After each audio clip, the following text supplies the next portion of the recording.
Hello, and welcome to a very special episode of Collector's Edition. This is called On the Road with a Twist because we're literally on the road. So, why am I doing this episode? Because I'm taking the rest of the year off from Collector's Edition. I know it's a sad story, but it has to happen. It's a very busy time of year in my household. So, what am I driving? That's a good question. It's a Mini, of course. And you've probably heard a lot about my Mini during my videos. So I want to give you a little bit of history, a little bit of decoding before you actually see what it is. So in the early 70s, a man by the name of Roy Haynes is in like Haynes Manuals, worked for Ford, and he got laid off. He was a concept artist.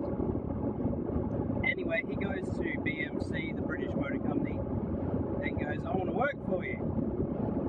They said, "All right, redesign the Mini." At the moment, the Mini had the round nose, the iconic Mini. Anyway, so working for Ford, they've always had a flat nose. Why don't we go a flat nose? But what flat nose do we use? So he decides the Austin Maxi looks really good.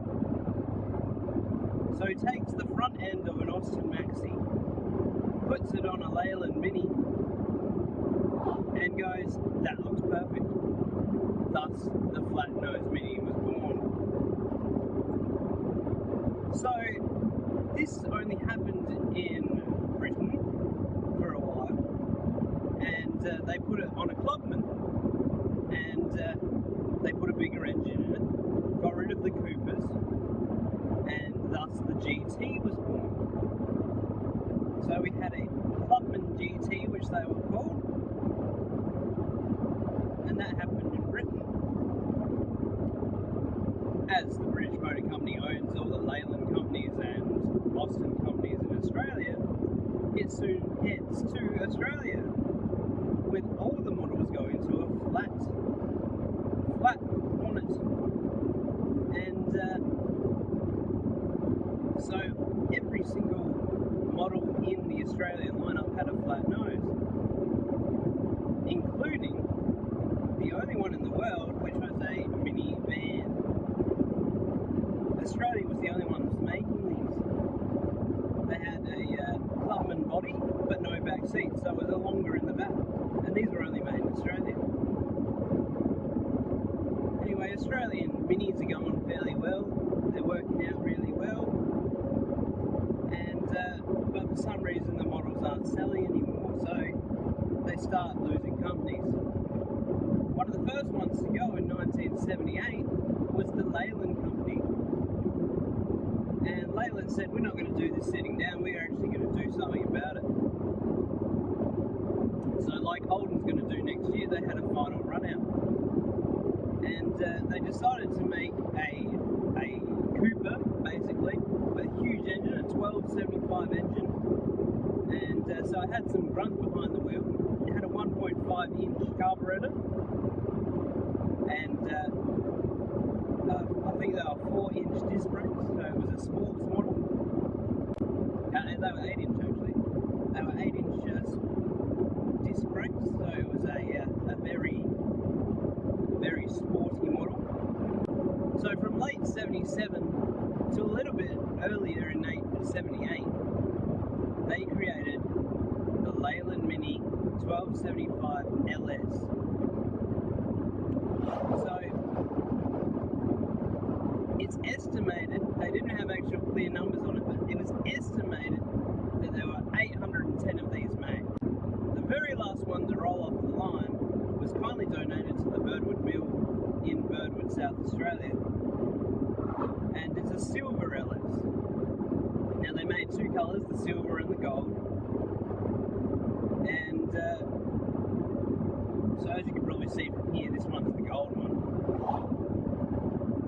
And so yeah, that was basically the 1275 was their last model. Now they made 810 of these, and a lot of them went into sporting competitions.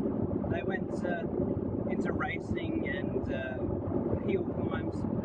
So now there's an estimated less than 400 left, which is a little bit sad, but it makes them even more rarer. So that's basically what this is. This is a 1978 LS Gold Leyland Mini. We call it Little Sandy, that's our name for it, the LS. And yeah, for some reason all through my life I've been very into minis. I don't know why. My nana had a Morris 1100, which I now own.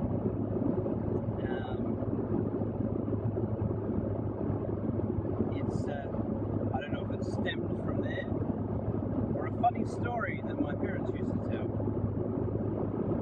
While my mother was in labour with my brother, my father took my mother's blue Mini, sold that for a motorcycle, and then went and so, oh, you've got a new baby. I don't know if it stemmed from a photo that my mother used to show me of her sitting on top of her blue Mini. But for some reason I've always collected mini stuff. I've had mini workbooks, stuff along those lines. Whenever we used to go to a swap meet with my father, I'd get a mini workbook, I'd get a mini parts manual. No idea why, I just liked them. I bought mini books, I bought mini DVDs. I used to love the minis in the Bathurst races. I used to watch reruns of them. And it just went crazy from there. So then one of my dad's mates said, I've got a Mini for sale, is your son still interested? And I was like, yes I am. So I went and had a look, I drove it. As soon as I sat in it like this, I was hooked, I had to have it. So that's how this came into my possession. So I give you Little Sandy. This is my 1275 LS Leyland Mini. Now I'm going to do some action shots soon. So I just want to take this moment to say thank you for supporting me this season. I've got 30 plus subscribers, which is 30 plus more than I thought I'd ever get. Thank you for all the likes and shares on my videos, and I hope you enjoy this one too. If you do, press the like button below. If you haven't subscribed, press the subscribe button below. And yeah, I'll see you next year. Have a good holiday season, have a good Christmas and yes, I'll see you in January. Hopefully we're going to have bigger and better videos. Maybe a new camera